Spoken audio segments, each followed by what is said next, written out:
Предизборниот Зоран контра постизборниот Заев, наместо како што најавуваше да се фати за работа и преговори за брзо формирање на стабилни институции, лидерот на СДСМ по изборите си замина на одмор, додека лицитираше со датуми за избори во ек на корона пандемија, кога бројките на ново заразени секојдневно растеа, велеше дека на државата и е итно потребна стабилна политичка влада за справување со здравствената криза во која се наоѓа Македонија. Зборовите на Заев уште на стартот на мај нималку не личаа дека тој само ден по изборите ќе замине на одмор. На државата, граѓаните, им се потребни кредибилни и функционални институции со полн легитимитет, кои капацитетите ќе ги вложат во мерки и политики во интерес на граѓаните.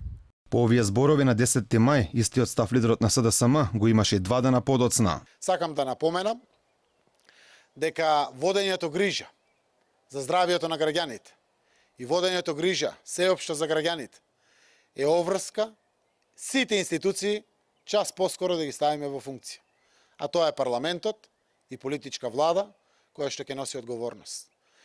Здравје е за граѓаните, ако навистина 100% сите институции функционират. Не беше само Заев, оној кој институциите не ги вадеше од уста. Генералниот секретар на СДСМ Љупчо Николовски функционалните институции ги стави како еден од трите клучни приоритети на партијата. Прво, заштита на здравието на граѓаните. Второ, нова брза трансформација на економијата. И трето, функционални институции кои ќе се гарант за силна демократија.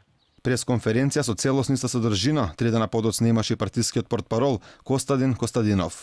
Заштита на здравието на граѓаните, брза трансформација на економијата и целосно функционални институции како гарант за демократија. А и техничкиот премиер Спасовски на првиот ден од предизборната кампања не пропушти шанса да ја спомене важноста за брзо формирање на институциите. Нашата држава се наоѓа во исклучително значаен период кога се очекува непречено функционирање на сите институции во државната власт.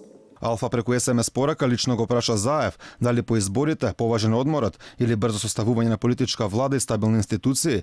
Го запрашавме и дали во ек на ваква здравствена криза би требало човекот кој треба да биде мандатар за состав на новата влада да оди на одмор наместо засилено да преговара за формирање на ново владино мнозинство. За жал, одговор не добивме ниту на двете прашања.